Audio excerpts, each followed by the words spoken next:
Hello दोस्तों, good morning, नमस्ते। कैसे हैं आप सब लोग? ठीक होंगे। और मैं तो रोज़ भगवान गोपीनाथ जी से यही प्रार्थना करती हूँ कि आप लोग सब ठीक रहे, घर परिवार में सब ठीक रहे और सबका काम धंधा सब कुछ सही चले, बच्चे परिवार सब सही रहे। देखो आज का मौसम देखो, बादल तो हैं बट उतने ज़्यादा नहीं हैं और अच्छा लग रहा है क्योंकि जो ये ना तो सर्दी ना तो गर्मी, ये जो बीच का मौसम होता है ना तो अच्छा लगता है। यहाँ देखो धान की कटाई भी इधर भी हो ही गई है, गाँव में भी हो गई होगी, तो अच्छा मौसम लग रहा है इस बार का। तो प्यारा प्यारा सा व्यू लोकेशन जो है वो सही लग रही है। ये देखो ये गोपेश्वर का ये मंदिर मार्ग, यानी यहाँ से ये बैक साइड का है ना, ये पीछे से ये सड़क जो जाती है ये बसंत विहार पटियाल धार वाली रोड है। इससे यहाँ पीछे से मंदिर के पीछे से बसंत विहार पटियाल धार जाते हैं। मेरे को मैं घर से पता ऐसे भाग भाग के आई, मुझे हल्की सी जैसे भाग भाग के आऊँगी स्पीड से तो थोड़ा सा सांस जैसे चढ़ रही है,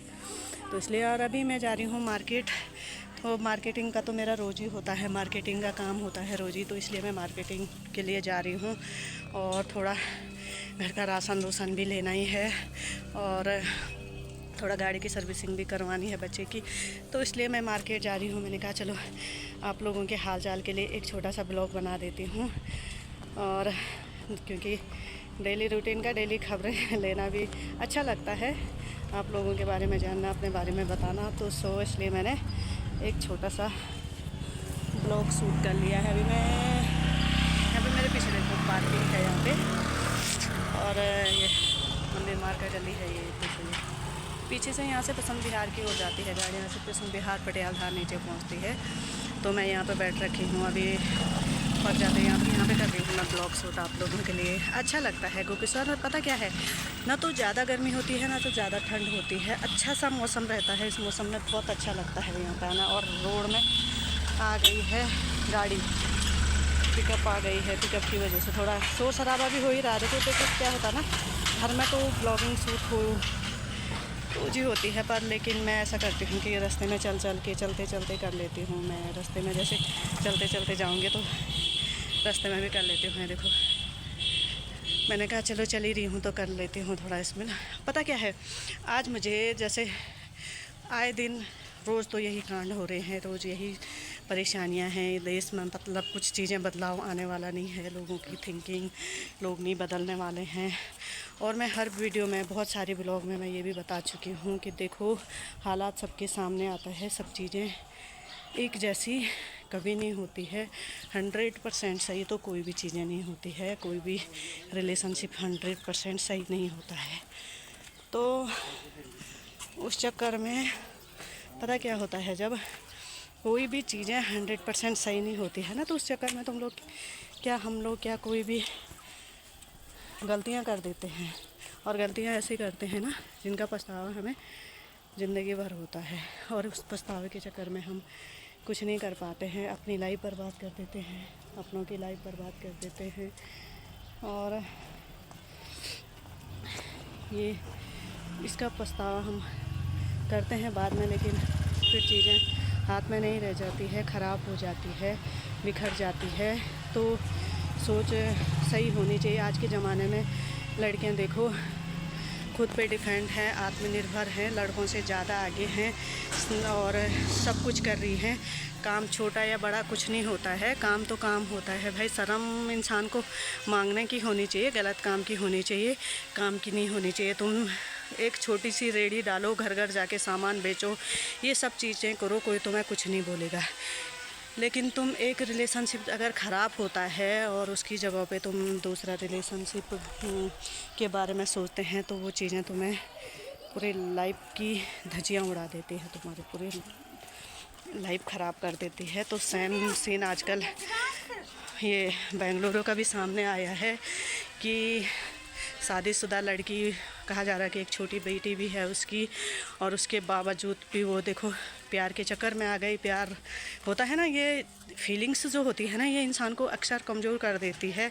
अगर तुम्हारा रिलेशनशिप ख़राब भी है, ठीक है, इतना क्लियर नहीं है, ख़राब है रिलेशनशिप, पहले तो छोटी मोटी लोग झोंक, छोटी मोटी ऊंच नीचे हर रिलेशनशिप में होती है। कॉम्प्रोमाइज़ हर रिलेशनशिप में करना पड़ता है, वो चाहे वो हमारे पेरेंट्स हो, चाहे वो हमारे यार दोस्त हो, चाहे एनीथिंग कुछ भी हो, तो कॉम्प्रोमाइज़ हर चीज़ में करना पड़ता है।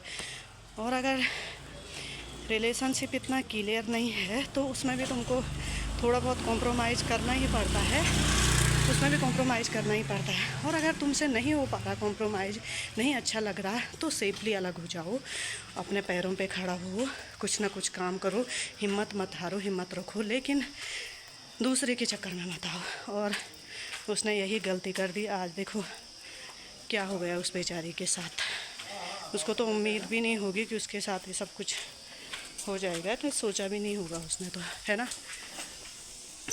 मुझे भी नहीं पता था ऐसा कुछ फिर से ये चीज़ें होती। मैं तो हर चीज़ में यही बोलती हूँ। क्यों बोलती हूँ? देखो मैं क्यों बोलती हूँ, ज्ञान अभी आजकल के पता क्या है, सभी ज्ञान बांट रहे, सभी वो कर रहे हैं। मैं क्यों बोलती हूँ? देखो मेरी लाइफ, मैं खुद सिंगल हूँ अपनी लाइफ में, लेकिन मैंने आज तक किसी और का सहारा नहीं लिया। खुद के पैरों पे खड़ी हूँ, खुद के दम से हूँ। छोटे से स्टार्ट किया, काम तो काम है, किसी के घर से स्टार्ट किया, लेकिन अपने लाइफ में किसी को एंटर नहीं होने दिया। आज किसी की इतनी हिम्मत नहीं है कि मैं 2 बातें किसी की सुन सकूँ या कोई मुझे सुना सके, है ना।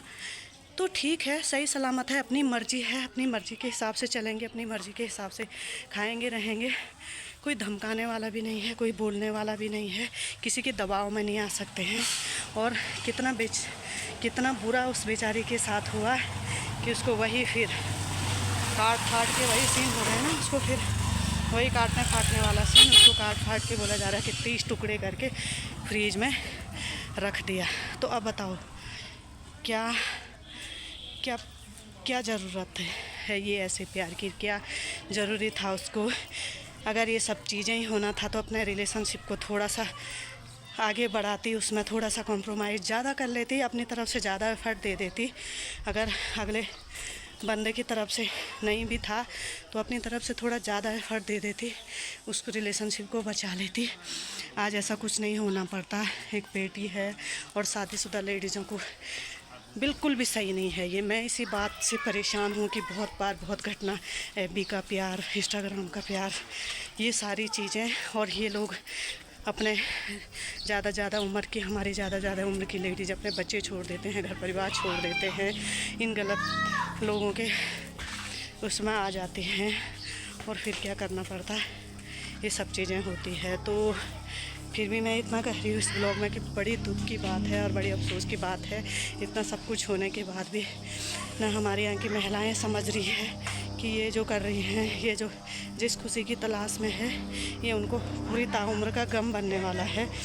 और ये गलतियाँ, इतना सब कुछ सबके साथ हो चुका है। एक केस कुछ टाइम पहले भी हो चुका है, ये टुकड़े टुकड़े करने वाला, उससे भी समझ नहीं आया, ये दूसरा केस हो गया। वो कहते हैं ना, हर कोई यही बोलता है, वो सही बोला था। एक बार ऐसे वो चली थी, क्या बोलते हो, रील चली थी, आपने भी सुनी होगी, सभी ने सुनी है। एक ऐसी रील्स चली थी कि मेरा वाला ऐसा नहीं है ना।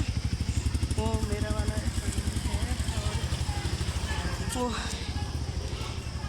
क्या कह रहे थे उसको कि हाँ मेरा वाला ऐसा नहीं है, मेरा वाला सबसे अलग है। तो देख लिया, आपका वाला भी वैसा ही है, सबका वाला एक जैसा रहता है।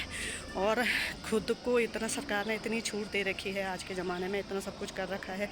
तो प्लीज़ बहनों, हाथ जोड़ के निवेदन है आप लोगों को कि मत आइए ये लड़कों के बहकावे में, मत आइए गलत संगत में। अपनी फैमिली का ध्यान रखिए, अपना ध्यान रखिए और सेफ रहिए।